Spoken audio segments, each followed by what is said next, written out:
Iphi ngimela bosazi ukuthi bazongibhadala. Ngimela ukuthi bazongibhadala. Bathi bazoza. Njengoba sinamafoni nawo. Baqeda ukwathenga bakashaya ama-SIM swap.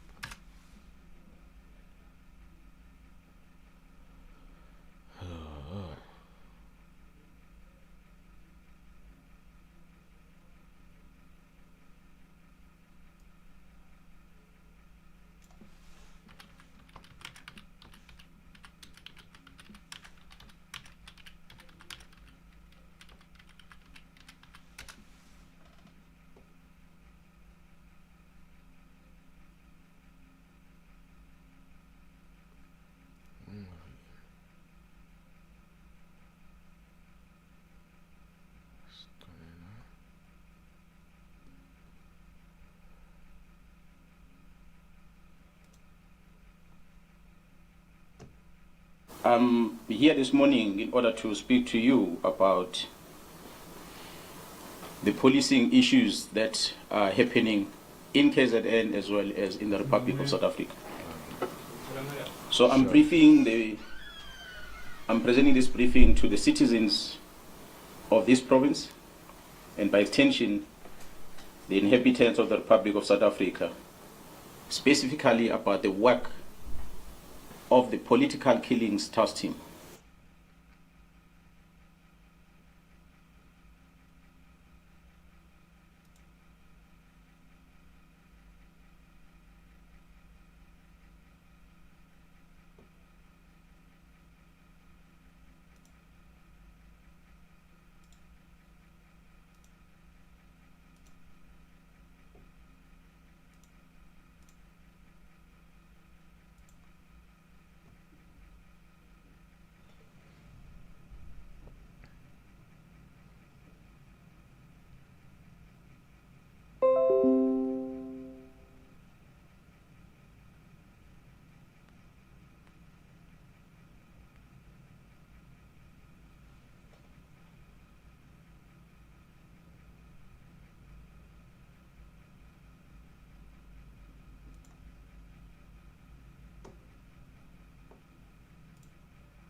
Iphi ngimela bosazi ukuthi bazongibhadala.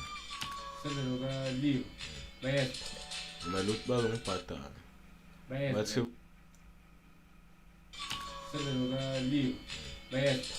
ngimela ukuthi bazongibhadala. Bathi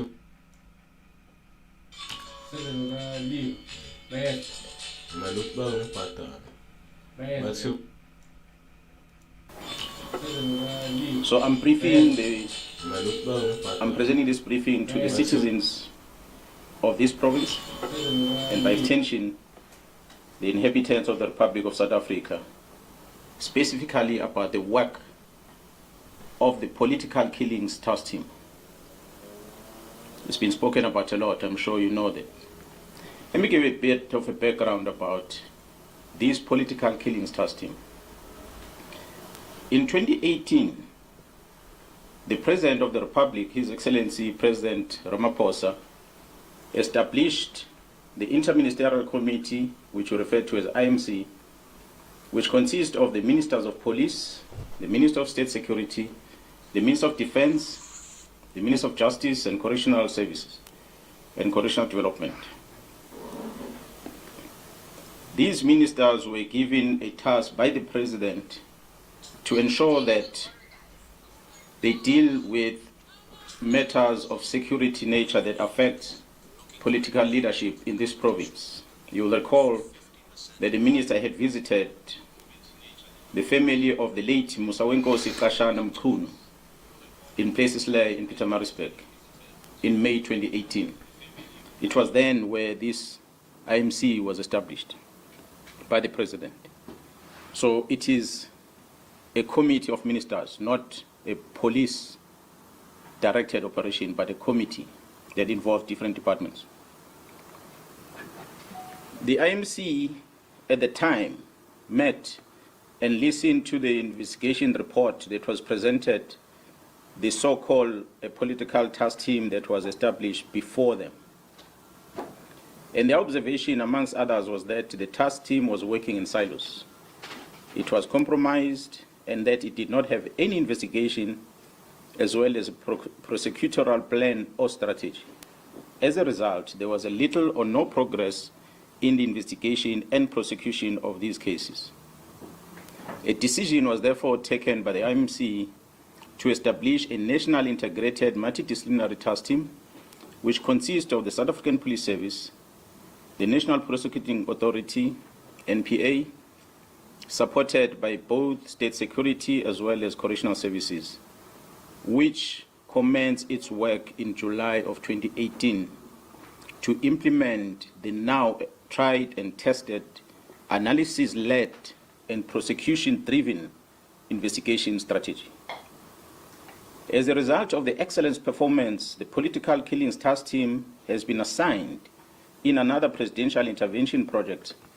I can name the few: the killing of the traditional leaders in the province of KwaZulu-Natal, as well as the murders that happened in the University of Fort Hare in the Eastern Cape. Since the establishment of this Political Killings Task Team in July 2018, the team has been investigating a total of 612 case dockets. These case dockets include murders, attempted murders, intimidation, conspiracy to commit murders, and other cases. A total of 436 suspects were arrested and charged.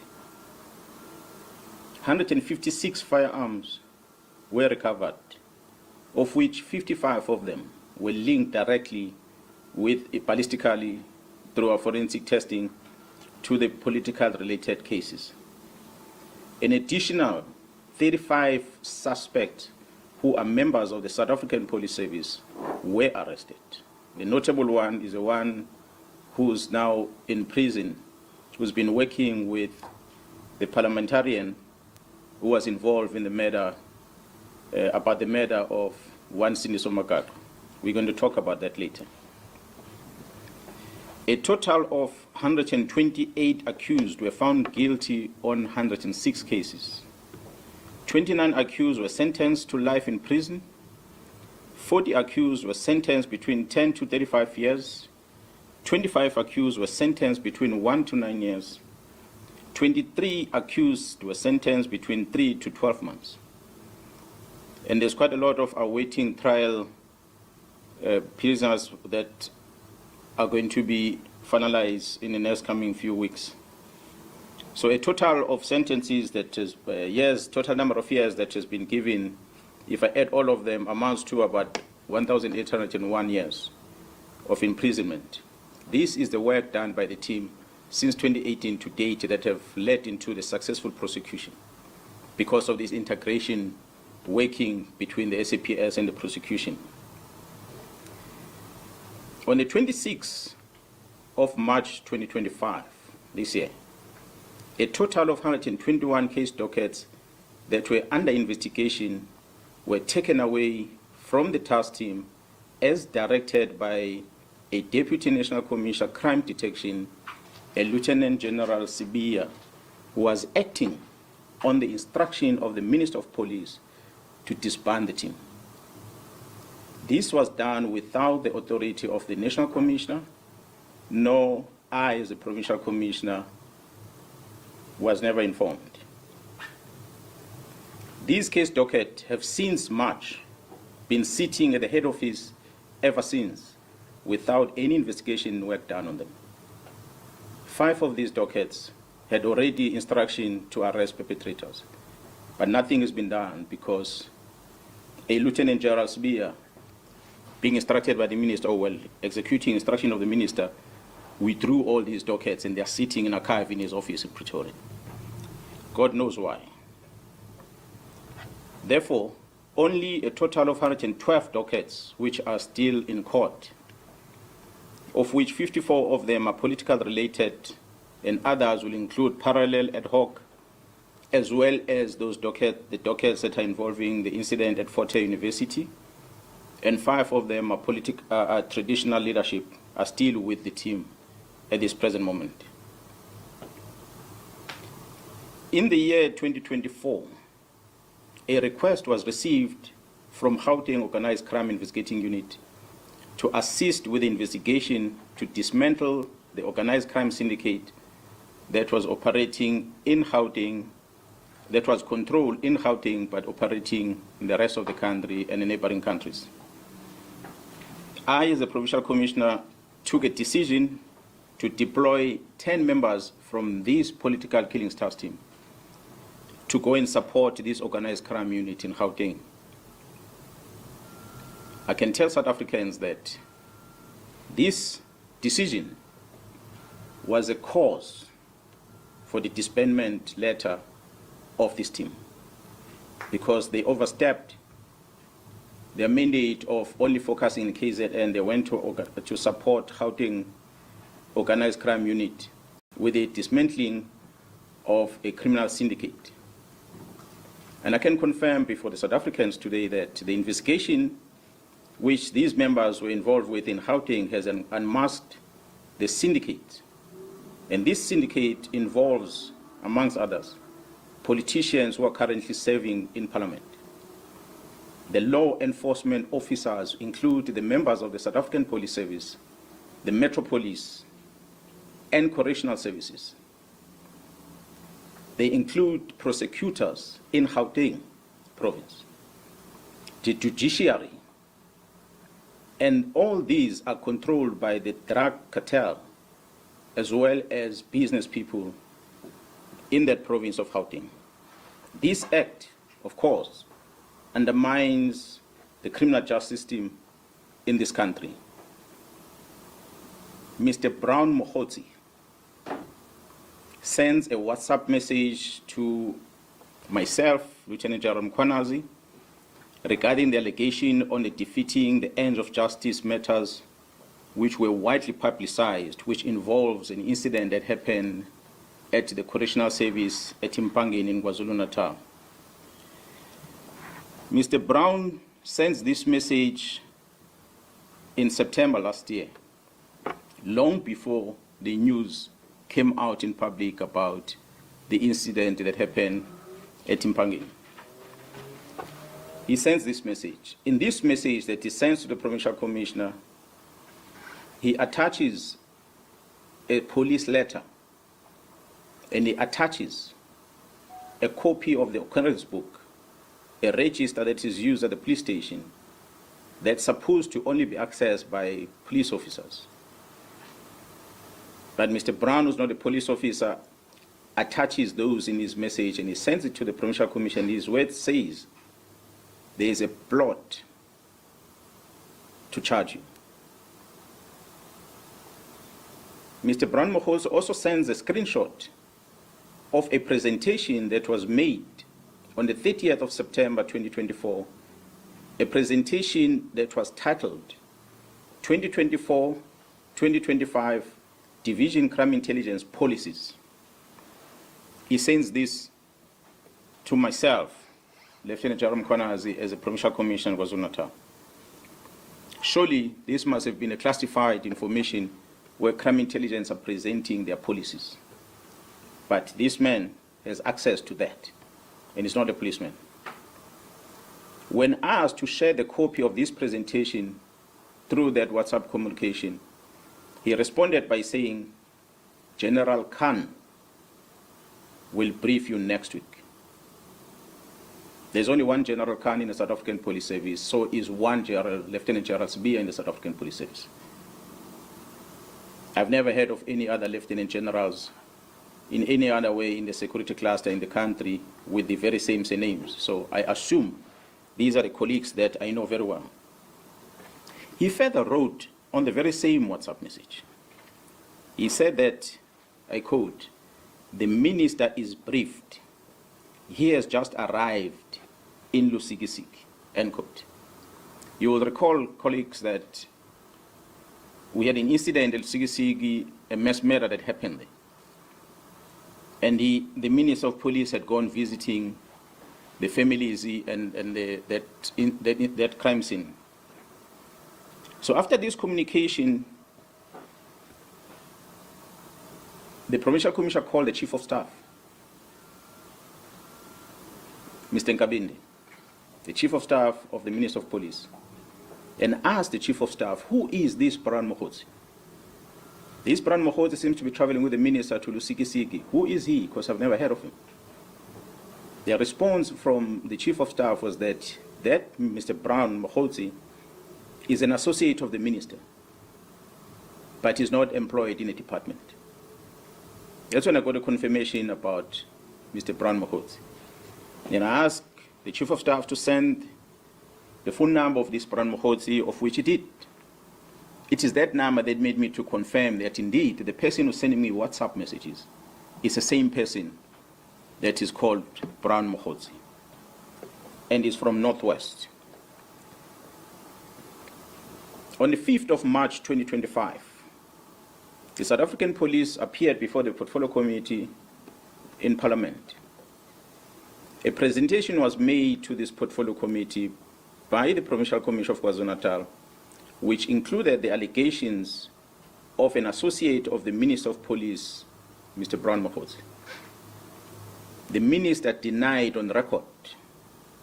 Go and Google a visual presentation to the Portfolio Committee on the 5th of March this year, towards the end of that briefing, where the Minister of Police responded and he said he does not know this Mr. Brian Mkhwanazi. He said that in Parliament. However, the Minister confirmed that he knows this Mr. Brian Mkhwanazi during the telephone conversation that he had, which was posted on X under the handler at Load Care. This was on the 30th of March, where he confirmed that this was his comrade from Northwest. The conversation between the minister and that lady is available. You can go on X and find it on the 30th. If it has been removed from that account, as we finish this briefing, I'll share that with you. The evidence has been found in the cell phone of Mr. Vusimus, also known as Cat Nhlanhla, which shows the communication between Mr. Brian Mkhwanazi and the Minister of Police, Mr. Senzo Mchunu. As I said, this was the beginning of the closure of the political task team. I'll try to outline some sequence of events. I had said the team left for Gauteng to go and assist organized crime in Gauteng. There was a shooting incident that had occurred in April 2024, where Mr. Swart, a QTech employee, was fatally shot while entering the company premises. QTech has been a long-standing service provider to Transnet. Shortly after the incident, 3 suspects, including a warrant officer, a South African Police Service warrant officer, a detective Tau Pule, were arrested in Johannesburg. During the arrest, weapons that were used in this murder, which was an AK-47 and a pistol, along with cell phones, were confiscated. I must applaud the team in Gauteng who had effected this arrest before the arrival of the team in KZN. It is the challenges that this investigating team of Gauteng encountered that led into the invitation to the KwaZulu-Natal police to go and assist. The KwaZulu-Natal political killings task team arrival, they took these weapons and they went and tested them. So they conducted a ballistic test in order to check whether these farms were linked with that murder and many other murders perhaps that will have occurred in the country. Maybe let me pause on that one and come back into what had happened prior to us receiving the results from the task team, ballistic test result. On the 6th of December 2024, the task team visited the premises of the 2 of the high-profile syndicate of which one, Mr. Katiso Molefe, was arrested for the murder of Mr. Swart of QTech. During that arrest, an unusual activities were observed whilst the team were busy with the operation. These activities included a dispatching of members of the South African Police Service under the command of a senior manager at the head office to go and interrupt the operation that was unfolding. Fortunately, when they arrived there, the members realized that it is indeed a police operation, so they allowed the members to carry out their operation without disturbance. On the 30th December 2024, the ballistic expert issued a ballistic report which linked these firearms not only with the murder of Mr. Swart, but these firearms were linked with a number of high-profile cases. And these cases include very high-profile South African artists that were murdered in Gauteng, which occurred dating back as far as 2021. I'm not going to mention them, but we have them on record. On the 31st of December 2024, the Minister of Police, Mr. Senzo Mchunu, issues a letter to disband the political killings task team and to suspend the filling of vacancies within crime intelligence. In January, February, and April this year, the Deputy National Commissioner Crime Detection, Lieutenant General Sibiya, issued written instructions withdrawing all these cases from the task team to his office. On the 14th of May this year, 2025, the task team arrested Vusi Muzi, who is also known as Cat Matlala, for an attempted murder ×3.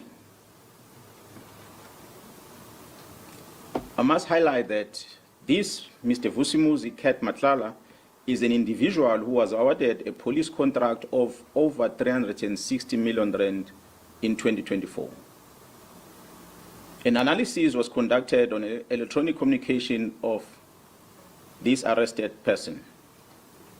This analysis reveals communication between the arrested Vusi Muzi at Cat Matlala, Mr. Brown Mkhwanazi, an associate of the Minister of Police, as well as the Minister of Police, Senzo Mchunu. On the 1st of January, the letter is issued on the 31st. On the 1st of January, 2025, Mr. Brown Mkhwanazi sends a WhatsApp to Vusi Muzi Cat Matlala, and it reads as follows, I quote, "I have arranged a meeting for Sibiya and the minister. They must have a solution." And it follows another message. "The task team that came to your house and harassed you have been dissolved. They got the letter on Monday. As we speak, they are bringing all docket to Sibiya." This letter is issued on the 31st of December 2024. This communication is on the very next day, the 1st of January 2025, where it says the dockets have been called and have been sent to Sibiya. Yes, we know the dockets only were sent to Sibiya in March this year. Further analysis of the chats indicates that Vusi Muzi Cat Matlala is financially supporting the Minister of Police and Mr. Brown Mkhwanazi's political endeavors. This is supported by the evidence of conversation and the proof of payments of guests for January 8 traveling cost and the Ghana dinner in Cape Town, which was done in 2025. The proof of payment, we have it. As I said, we're going to share with you where Mr. Matlala is sending this proof of payment to Mr. Brown Mkhwanazi. On the 2nd of January 2025, at about 10:05 in the morning, Vusi Muzi Cat Matlala receives a copy of the letter of the disbandment of the political killings task team from Mr. Brown Mkhwanazi. who is an associate with the Minister of Police. I pause to remind you that this is the very same Brown Mkhwanazi that the Minister of Police had denied in Parliament and later confirmed to be his comrade but not involved with police matters. But he's sending this communication. That's what we have discovered through the investigation. On the 14th of January 2025, Mr. Brown communicates with Mr. Vusimuzi Nhlanhla as follows, I quote, "Sure, don't forget to work on your invoices." On the 15th January, Mr. Vusimuzi Nhlanhla responds with a screenshot of an invoice that he has submitted to the South African Police Service, which I guess was due for payment on his contract. On the 26th of January 2025, Mr. Brown Mkhwanazi sent a message to the Minister of Police, Senzo Mchunu, which reads as follows, I quote, "The guy of the funding in bracket 20 is also in Joburg from Tuesday. He is the one I said has a 3 billion contract with SAPS." Close quote. Open quote, again another message. "I am also meeting with the DNC and the COS today." Now, in the abbreviation, the DNC in the South African Police Service is referred to as the Deputy National Commissioner, and the COS will be, in this regard, the Chief of Staff. He says, "I'm also meeting with the DNC and Chief of Staff today in Durban for finalization of Khumalo and General Mkhwanazi's matter." Close quote. Another message reads, "DNC is waiting for the Chief of Staff here. This is very significant." Close quote. This is extracted from the communication of the arrested person. So we ask ourselves a question. Is there a theory of conspiracy targeting senior officers involving the Minister of Police in this country? On the 31st of December, we have seen Mr. Brown Mkhwanazi sending the following message to the Minister of Police, which reads, "Minister, I'm going to get the case number and the judgment for you. Now we got something proven by the court. This is a matter now which either Sibia or the minister can charge Khumalo and apply Rule 9 of the disciplinary regulations of the South African Police Service. It took the Constitutional Court to release a man who was sentenced to life imprisonment through a forced Section 204 confession. Imagine, Comrade Senzo, after 30 years of democracy, having this kind of policing. The good thing now is that these are not allegations, but a court judgment." This is extracted from a conversation that Mr. Brown Mkhwanazi is sending to the Minister of Police. On the 13th of May this year, the contract of Vusimuzi Nhlanhla was cancelled by the National Commissioner of the South African Police Service. On the 14th of May this year, Vusimuzi Nhlanhla sent a message to Brown Mkhwanazi, which reads, I quote, "Morning. Just to let you know that my contract was cancelled yesterday, and I see you've been ignoring me and promising me things that never happened. Luckily, took screenshots of every conversation just in case something like this might happen. I'm taking all this to media and some to court on Friday when I do the interdict." Close quote. On the 30th of May 2025, the Investigative Directorate Against Corruption, which is referred to as IDEC, requests the exhibits from the cell phone of Vusimuzi Nhlanhla from the political killings task team, and they download the content of the cell phone. IDEC is a unit that was established to deal with corruptions in the country. We don't know what is it that we're investigating for them to come and ask for these cell phone downloads.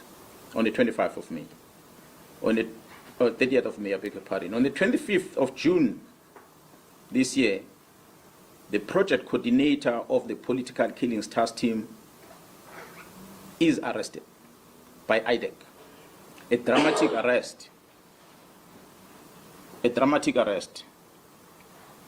On the 26th of June 2025, the accused, Katiso KT Molefe, who was arrested by the very same task team, was granted bail. Guess that one went under the radar. The work of the organized crime in Gauteng, supported by the political killings task team, has indeed been compromised. The disbandment of the political killings task team was influenced by the sterling work that they performed in Gauteng to uncover the criminal syndicate, which involved some members of the criminal justice system operating in Gauteng province, and not because of what I presented earlier, which was the work they did in the province of KwaZulu-Natal. Their demise was as a result of them assisting Gauteng to uncover the criminal syndicate. Despite all these challenges, we acknowledge and appreciate the resilience of the members of the political killings task team. The political killings task team remains operational, albeit attempt to disrupt its work to protect and serve the inhabitants of the Republic, as enshrined in the Constitution under Section 205, subsection 3 of the Constitution of the Republic. The political killings task team remains operational. Therefore, we have embarked on a process of registering a criminal investigation in order to deal with this infiltration and control of the criminal justice system by the organized crime. We, in KZN, know that a member of crime intelligence or members of crime intelligence released classified documents and handed them over to a member of parliament. That includes vetting documents, as well as covert properties. We all know in the country that the Joint Standing Committee of Intelligence is the one that must supervise the operations of a secret fund account, not only for the South African Police Service, but all the intelligence agencies in the country. That the members of crime intelligence gave these documents to the member of parliament, and the member of parliament registered a criminal case in Gauteng where he was alleging that some of the officials within crime intelligence were issued fraudulent vetting clearance certificates. After opening the case, he sends a communication to the Minister of Police. He asks the Minister of Police to take these dockets and assign them to someone else. The Minister of Police Chief of Staff, Mr. Nkabinde, wrote a letter to the head of the NPA newly established unit, which is referred to as IDEC, Investigating Directorate Against Corruption, to investigate these cases. These are allegations of a manipulation of a vetting process, not a state capture, not corruption. But IDEC receives this communication from the Minister of Police to take these dockets, and IDEC does exactly that. They go and take these dockets and they investigate them. I wonder whether is this what the unit IDEC was established for. The Minister of Police invited and facilitated the peace talk between myself, the Provincial Commissioner of KwaZulu-Natal, and the Deputy National Commissioner, Lieutenant AddressesThe, in his office, in his house, State House, official residence in Pretoria. The purpose of the invitation was to try and create peace between myself and the Deputy National Commissioner. It was unprecedented. I've never seen in my life. The National Commissioner was present, but he just kept quiet because it was not his meeting. The Minister of Police felt that he must make me and AddressesThe to find peace. Surely, there can never be peace between a criminal and a police officer. As we speak, the South African Police Service, KwaZulu-Natal, still does not have a leader within crime intelligence because of the letter where the minister suspended the filling of vacancies at crime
Of vacancies at crime intelligence, which is dated the 31st of December. So to date, we don't have a command of crime intelligence in this province. We are trying to figure out on our own how to infiltrate syndicates because the minister decided these posts must not be filled.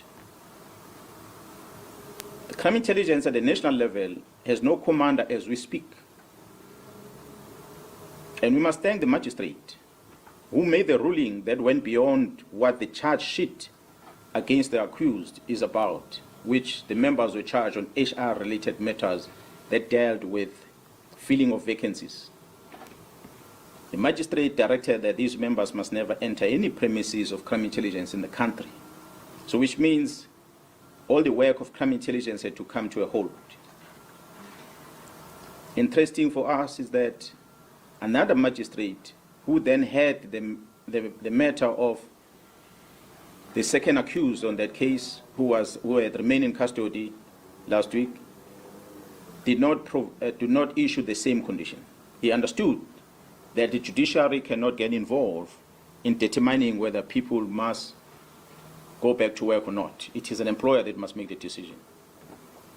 But I must just indicate to the South Africans that Mr. Padayache, who appeared in court on the day when these police officers were arrested, whom the magistrate referred to as an investigating officer, is a former member of crime intelligence himself.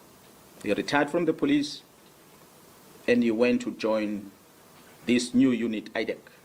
He is now referred to as a lead investigator with no qualification, no investigative experience at all. But it is a person whom the magistrate directs that if anything is wanted at crime intelligence, must go via him. So he gives him a carte blanche to access anything at crime intelligence on behalf of the members that are employed to work there. The vetting section within crime intelligence has more powers than any other units within that space. because they can scrutinize everything about the applicant who's applying for security clearance. And they can manipulate that security clearance process for their own benefit. So I stand here understanding, as leading this province of KwaZulu-Natal, that fighting organized crime remains a priority as directed by government. The National Commissioner remains my commander and the command of all of us as we wear this uniform. And we must protect this badge and the police commissioner. I call on all men and women in law enforcement, the South African Police Service and Metro Police to stand up and protect our people. Yes, sometimes law can stand on the way to achieve justice. We must choose justice. Thank you so much for listening to me.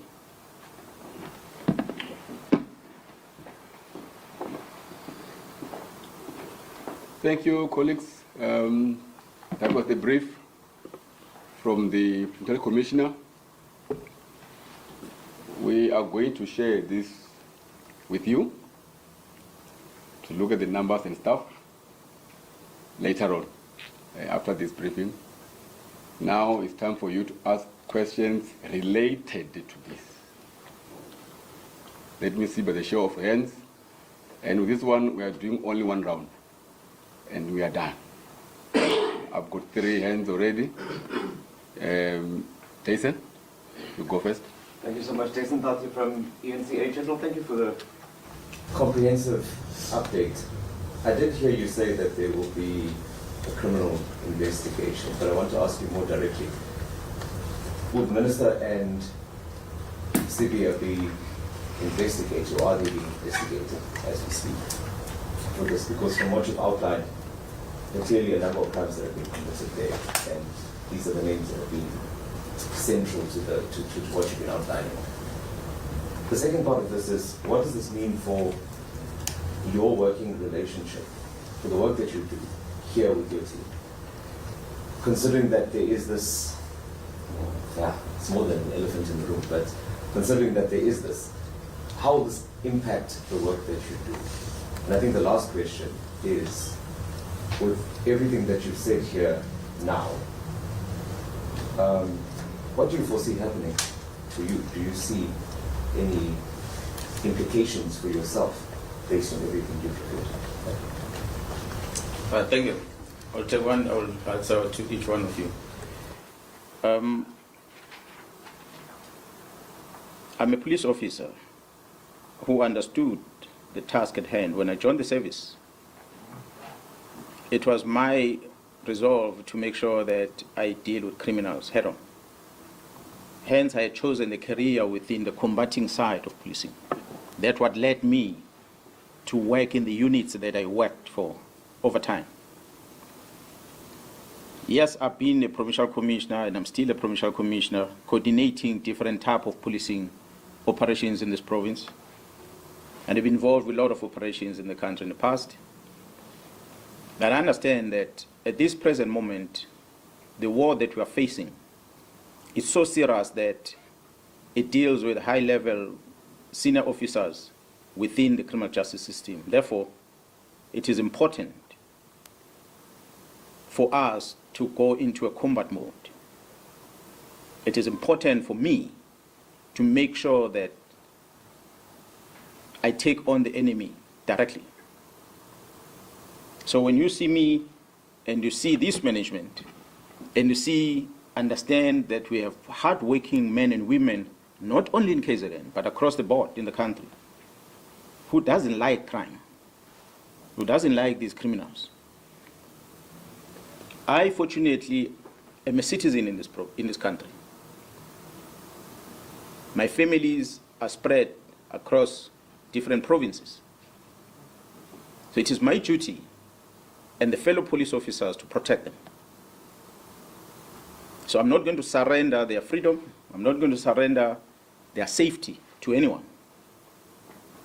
So I will die for this badge. I will die for them. So I will fight this fight until the end.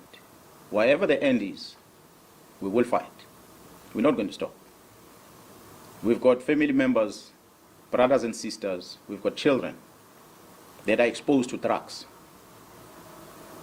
This drug cartel, which includes a group in Gauteng that's operating in Gauteng as their headquarters, are importing these drugs from abroad, South America in the main, through this port of Durban, amongst others, to Gauteng, and they process them in Gauteng, and from there they distribute this drug all over in the country as well as other countries.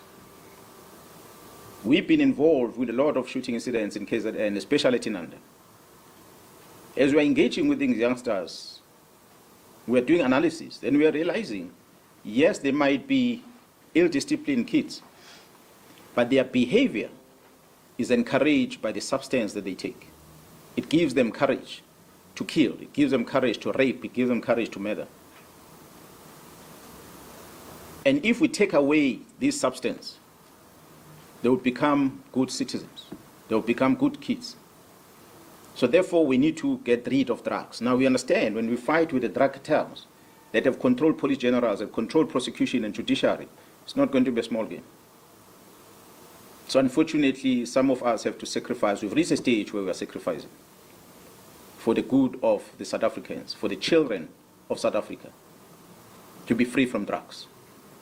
So I do hope that the authorities that have been briefed about this will take necessary action in dealing with it. As a police officer, I cannot turn a blind eye when I see a crime being committed. That's why I mentioned that. We are already working with the prosecution, working on case dockets for those that took a decision to stop the investigation. So we have to investigate to establish, because this new administration came into office last year. This IMC that was established by the president has been in existence before the new government. Ever since the new government took over, to date, there's never been a briefing given by myself, nor my management. I believe nothing done by the provincial, the project leader, which is Jara Kumalo, who's now arrested. I cannot talk much about my boss, but us, as people who are running on the ground, we have never given a presentation to the Minister of Police about the work, the successes that I presented of this political killing task team in this province. So for a decision to disband it, we are 100% sure after evidence collected that is informed by the work that they were doing in Gauteng, which the work they did in Gauteng was affecting the people that are closer to the people that are closer to our executive authority. So our investigation is going to be that wide. We're going to uncover anyone had a role to play. There are people that refer to themselves as whistleblowers. The strategy that is being used is to make sure that they taint the image of a person in a public space. They talk bad about you in the public space. For a member of parliament to come and talk about the procurement of facilities of crime intelligence, which is a covert thing, which is something that should not be in a public space, is not been questioned by anyone. The person who's accused understands that he cannot speak in public about it because it's a covert thing. If he speaks public about it, he's going to be facing a criminal offense himself. Now they're exploiting that gap, that we know this person can't speak, so let's speak and make him look bad. He can only speak behind closed doors in parliament, but he can't speak to the public. Push the man until he reaches the end, and he's going to expose the issues of national security of this country, simply because there are people with evil intentions who are pushing him to get to that stage, using the state apparatus to execute the mandate. So we have to investigate in order to be able to remove the cancer. That's where we're going to go. I hope I answered all your questions. Just what the implications for you from this one? Yeah, what I said when I started, that I've decided to take this fight head on. So the least that can ever happen to me is to someone to come and attack me, or somebody to issue an instruction that Nhlanhla Mkhwanazi must be fired from the police, or suspended, or arrested for that matter. What I know, what I like about KwaZulu-Natal, especially in South Africa at large, that we've got very dedicated people out there, from the law enforcement as well as private sector, especially the security companies, that we are running the streets with them on a daily basis, who understand that there's a rot in this organization, who understand these problems that you're talking about. And they're not going to sit back and allow this thing to continue. So I'm inviting all of them. I'm inviting the citizens to stand up and protect these men and women who are standing for the truth in this organization. They must protect them. Whether I'm there or not there, fight must go on. We must protect this country against crime. It's all what we can do. So whatever happens to me happens. I'll take it, whatever happens, happens. If it's prison, it will be prison. It's already on communication planned by Mkhwanazi, the DNC, and the Chief of Staff, that they must deal with my matters. Whatever matters comes, they will come. But what we must not surrender is this country and our children to be controlled by drug syndicates. And that's what is currently happening. Yes, sir. Who's next? Next one. This was the last one. Clive. Yes, thanks. My name is Klando from The Witness. My first question really is around clarity.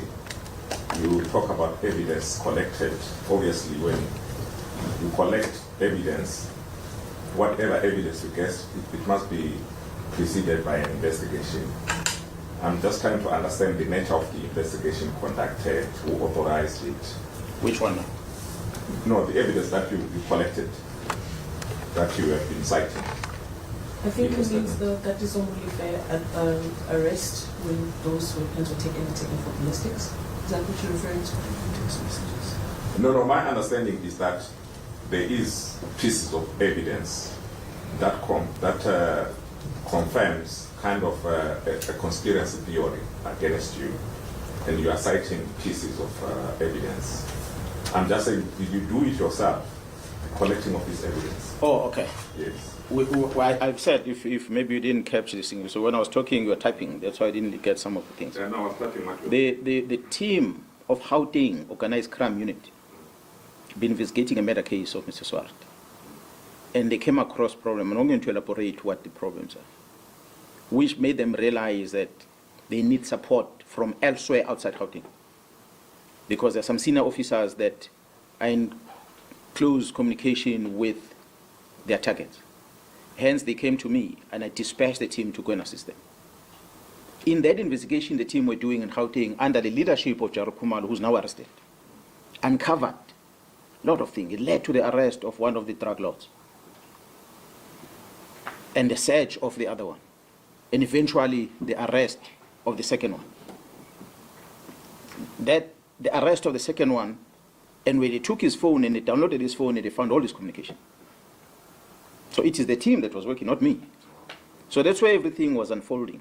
We were asking ourselves a question as to what made the minister to decide to disband the team. We did not know until we found it from the suspect's phone.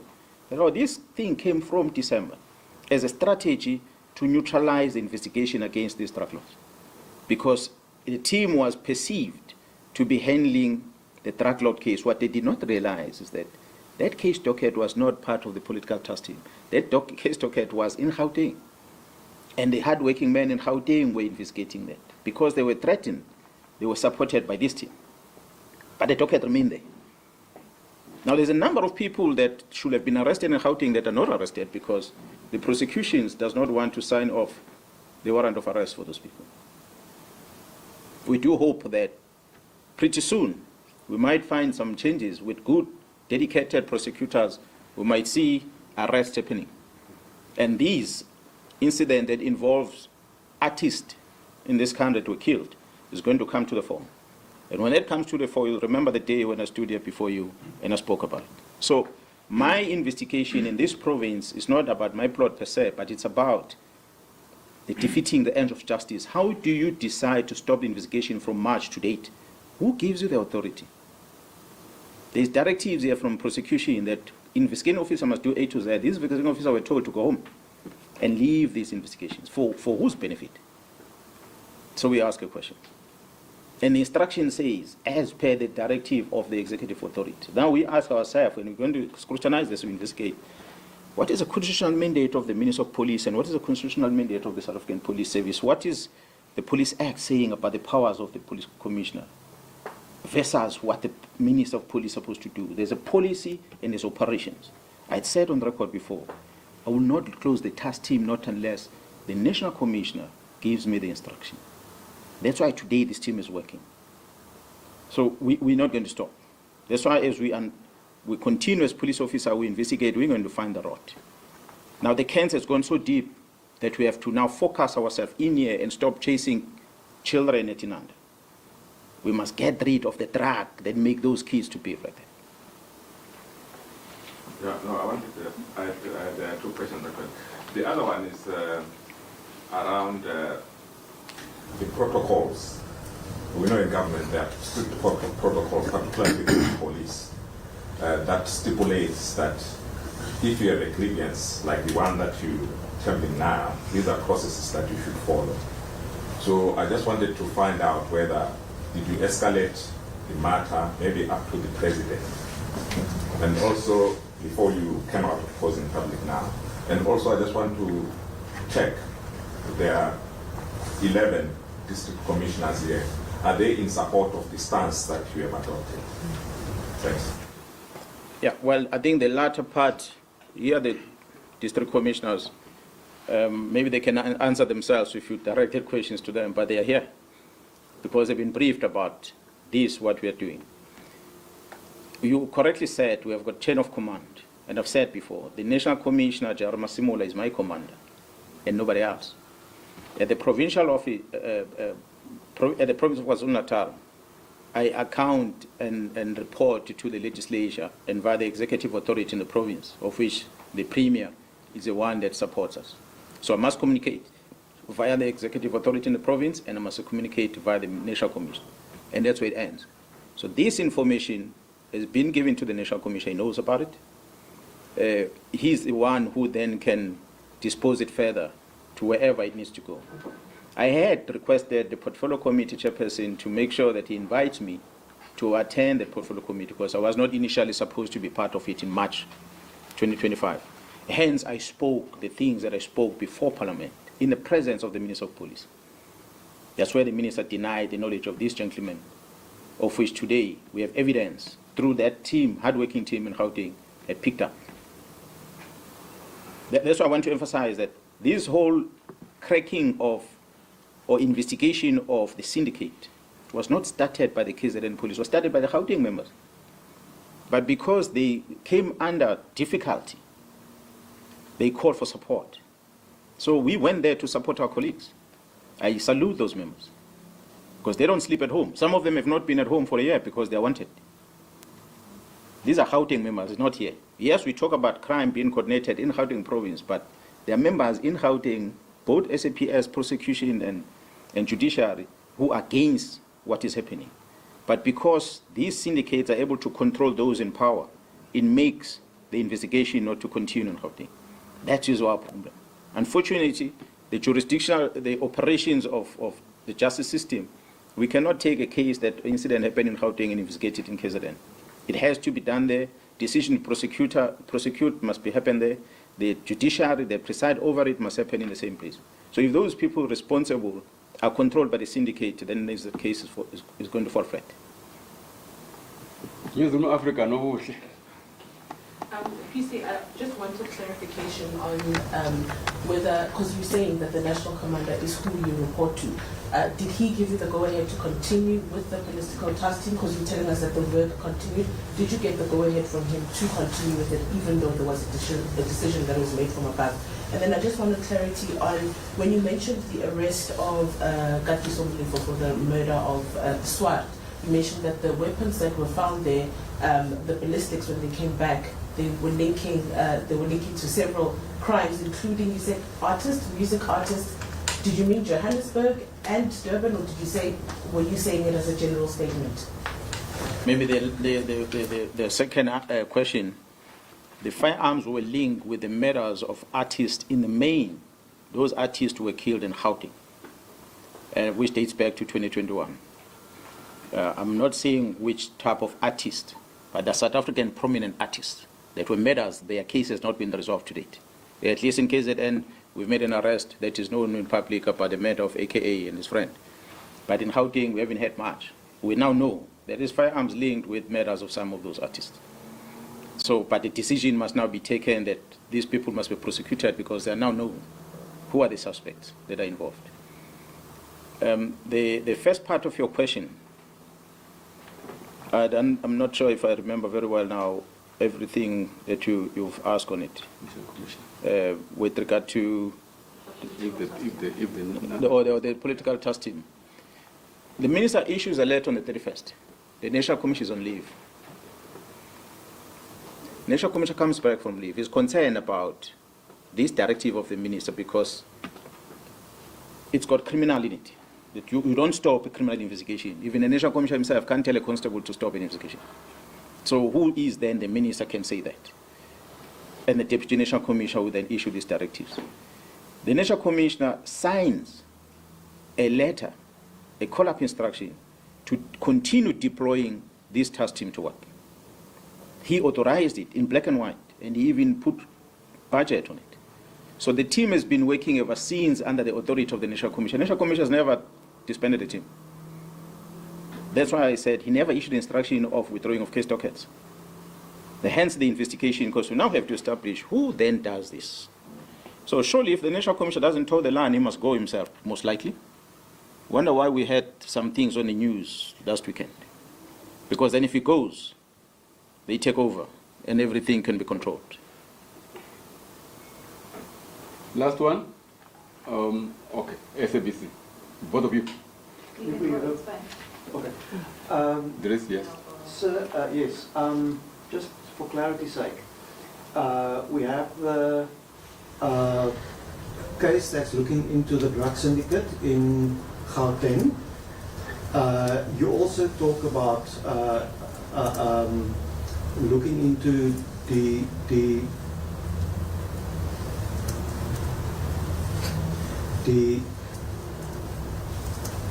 defeating the end of justice. Now, when we talk about that, where was the case registered? Which unit is carrying that docket? I said we are busy discussing this with the prosecution. We are putting this evidence together. We have not registered a case yet because we still needed to get some clarity from people who are part of this investigation, who have issued whether they issue the instruction, where does the instruction come from, and so forth. We understand this to be a task of the interministerial committee. Then we'll expect the ministers of these departments to also assist us to tell us whether, as the committee, did they issue this instruction that authorize the disbandment of the team, and so forth. So once we compile all those things and then the prosecutors are happy with it, then we'll register the docket, then we can be able to take it to court and be able to hear what could have been the reasons behind. Nimpo, last one. Nhlanhla Mkhwanazi from SABC. Just a couple of questions, PC. You mentioned that Brown report from the Northwest. Does he enjoy the support of the Minister of Police? And you keep on mentioning the Minister of Police in all your investigations. Are you insinuating that the Minister is involved or is linked in criminal elements that you have been mentioning? And then maybe ask one by one so I don't keep on forgetting. First one. No. Let me answer this one. Then she can ask another one. The Minister of Police, through the communication that we received, first he writes a letter, he disbands the team. In the same letter, he stops the filling of vacancies. We are 7 months down the line without a command of crime intelligence. We don't know the reason. We've asked the National Commission to explain to us why is this. He says the minister gave the instruction. So we don't know what is the intention. And we, in Parliament, even say that we don't know what informs the minister to say disband the team, because the team's work speaks for itself, is there. I mean, on frequent basis, the previous ministers were briefing the nation about what the team is doing. This new current administration has not done that. Now suddenly we see the letter that says the team is disbanded. We don't know the reason. Fortunately for the investigation happening in Gauteng under the leadership of the project manager, which is Jaro Kumalo, an evidence is retrieved from one of the criminal syndicates, which makes it clear that there's a communication between the minister and these people. The very same minister goes on record on a teleconversation he's having with someone else, where he says, I know this is my comrade. Whereas he has said in Parliament he does not know the person. We see on the records communication of this Brown Mkhwanazi together with an accused. The communication that involves police things amongst them is to deal with Mkhwanazi and Khumalo. Amongst them is to expeditiously applying disciplinary regulations of the South African police deal with Mkhwanazi. That's why there's a call in public from a person that I will not necessarily mention his name, that the National Commission must bypass the disciplinary regulations of the service, must simply suspend these people because they are arrested. Why is that call? It's a call that is putting more pressure to make sure that the crime intelligence is handed over to the criminal syndicate. That's what it's about. So the people make calls and they disregard that which is a rule in the organization. You commit a misconduct, produce a report as an arresting authority to the executive authority or to the leader of that institution and say, this person was arrested for A to Z.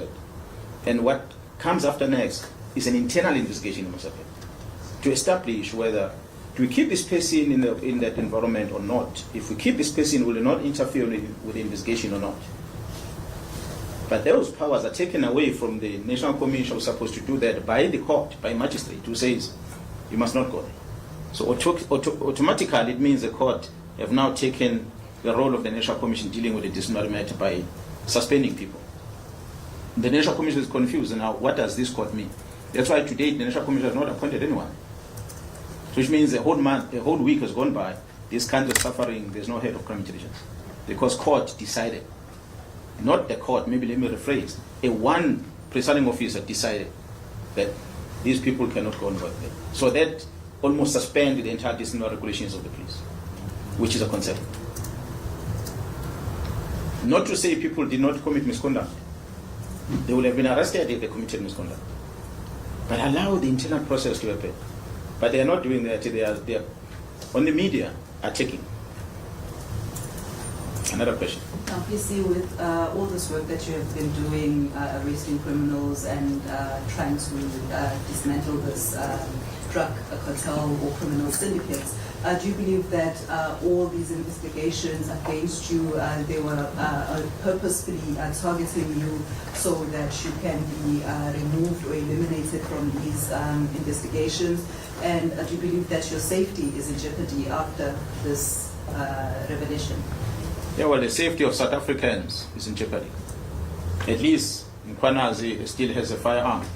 He still has a men and women that he works with. He can still somehow protect himself.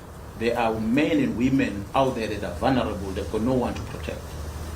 So we can't be worried about our own safety. We must worry about the safety of the citizens. So ours is to go out there and lay our life to protect them.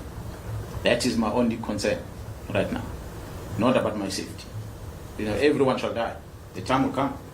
If it comes, it comes.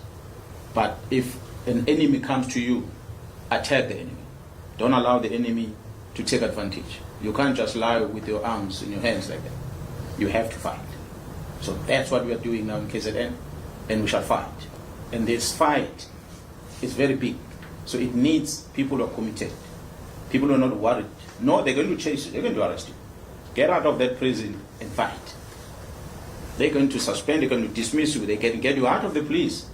When you're out of the police, join men and women in the private sector that are dedicated in dealing with this criminality and fight from outside.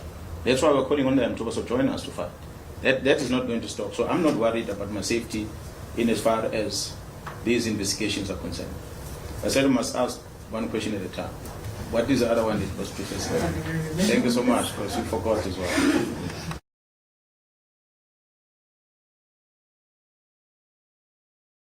Now, the deputy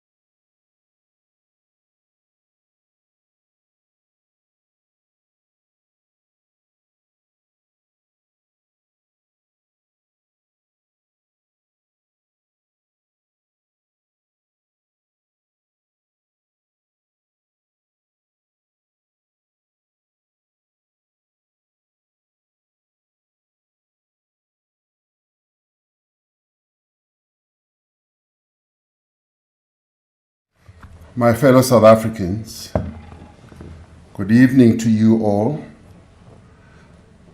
Tonight, I address you on a matter that concerns the security of our country, the integrity of our law enforcement agencies, and the safety of our people. Last Sunday, the 6th of July 2025, whilst I was in Brazil at the BRICS Summit, Lieutenant General Nhlanhla Mkhwanazi, the KwaZulu-Natal Provincial Commissioner of the South African Police, held a media briefing in which he made public serious allegations about the existence and operation of a sophisticated criminal syndicate that has allegedly infiltrated law enforcement and intelligence structures in our country.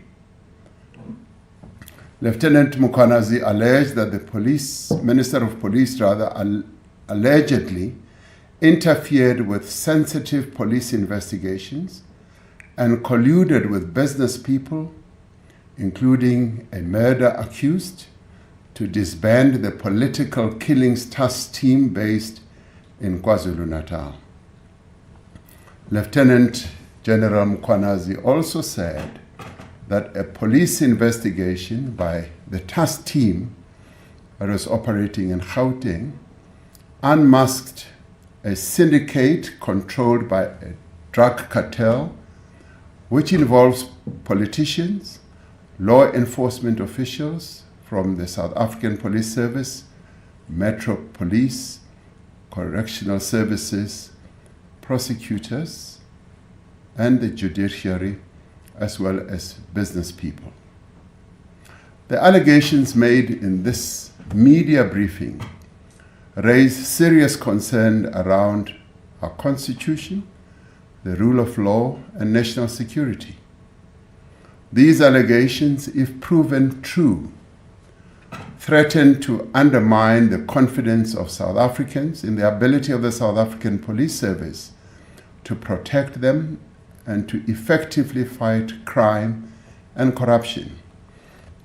South Africans are concerned about corruption and the rise of criminality in our country, which manifests itself in the killing of innocent people, gender-based violence, gang violence, kidnappings, construction mafia criminality, and in many other ways. As we intensify the fight against crime, it is vital that we safeguard the integrity and credibility of the police and other law enforcement agencies. These allegations, therefore, call for an urgent and comprehensive investigation. To address these allegations and the implications of these allegations, I'm establishing a Judicial Commission of Inquiry that will be chaired by Acting Deputy Chief Justice Mbuyisile Madlanga. Justice Madlanga will be assisted by Advocate Sesi Baloyi, Senior Counsel, and Advocate Sandile Khumalo, Senior Counsel. The Commission will investigate allegations relating to the infiltration of law enforcement, intelligence, and associated institutions within the criminal justice system by criminal syndicates. Among the allegations that the Commission may investigate are the facilitation of organized crime, suppression or manipulation of investigations, inducement into criminal actions by law enforcement leadership, commission of any other criminal offenses, and intimidation, victimization or targeted removal of whistleblowers or officials that are resisting criminal influence. The Commission will investigate the role of current or former senior officials in certain institutions who may have aided or abetted the alleged criminal activity, or failed to act on credible intelligence or internal warnings, or benefited financially or politically from a syndicate's operations. These institutions are the South African Police Service, the National Prosecuting Authority, State Security Agency, the Judiciary and the Magistracy, and the Metropolitan Police Departments of Johannesburg, Ekurhuleni, and Tshwane. The Commission will also investigate whether any members of the National Executive responsible for the criminal justice system were complicit, aided and abetted, or participated in the acts mentioned above. The Commission will be asked to report on the effectiveness or failures of oversight mechanisms and the adequacy of current legislation, policies, and institutional arrangements in preventing such infiltration.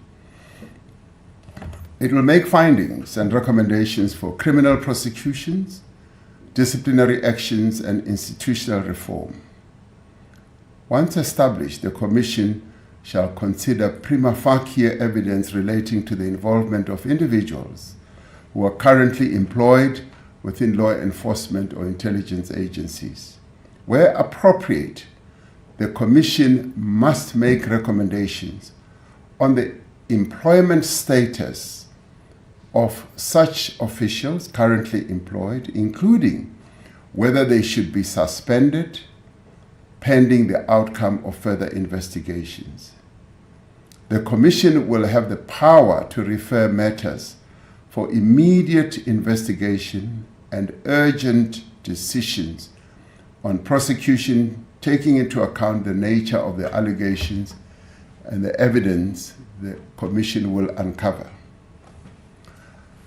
It is critical that these matters be attended to with the necessary urgency and thoroughness. The Commission is expected to complete its work and submit a final report to the President. Interim reports will be expected after 3 months and 6 months, respectively. The final report of the Commission will be sent to the Speaker of the National Assembly and to the Chief Justice. Acting Deputy Chief Justice Nhlanhla is retiring from the Constitutional Court at the end of July 2025 after years of distinguished service, and will therefore be able to give his full attention and time to the work of this Commission. In order for the Commission to execute its functions effectively, I have decided to put the Minister of Police, Mr. Senzo Mkhunu, on leave of absence with immediate effect. The Minister has undertaken to give his full cooperation to the Commission to enable it to work properly. I have decided to appoint Professor Firoz Kachalia as Acting Minister of Police. Professor Kachalia is currently a Professor of Law at the University of the Witwatersrand and is the chairperson of the National Anti-Corruption Advisory Council. He previously served as an MEC of Community Safety in Gauteng. I'm appointing Professor Kachalia in terms of Section 91(3) subsection C of the Constitution, which empowers the Constitution to select no more than 2 ministers from outside the National Assembly. Professor Kachalia will be retiring from his current position at the University of Witwatersrand at the end of July this year. I will, in the interim, appoint an acting minister from within Cabinet until Professor Kachalia takes up his post at the beginning of August. The interregnum, therefore, will just be a little over 2 weeks. This Commission is being established against the backdrop of significant progress that has been made in rebuilding and strengthening our country's law enforcement agencies and security services.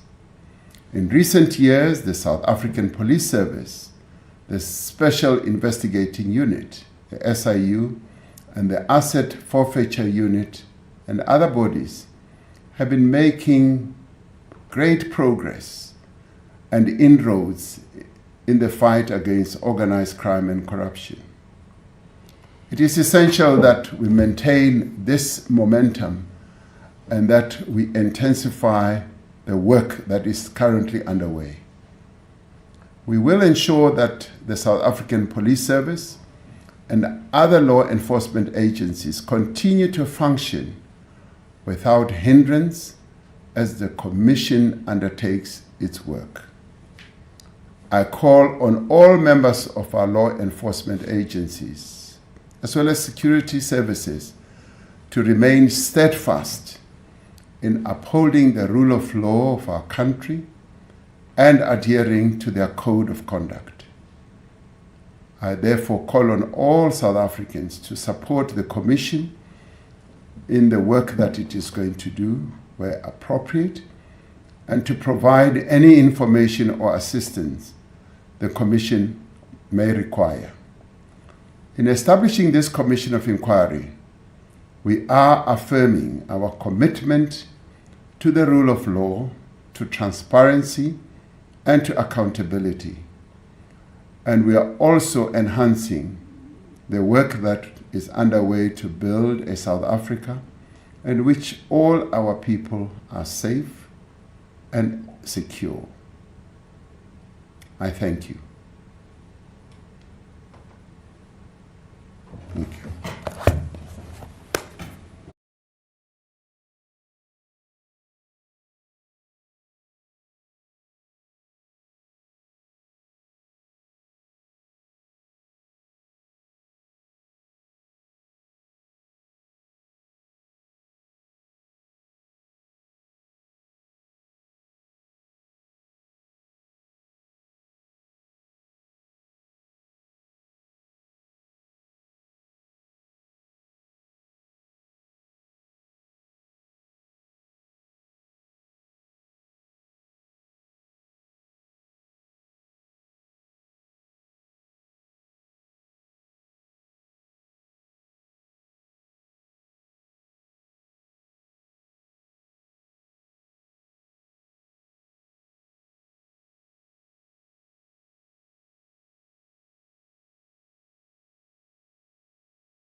Papa.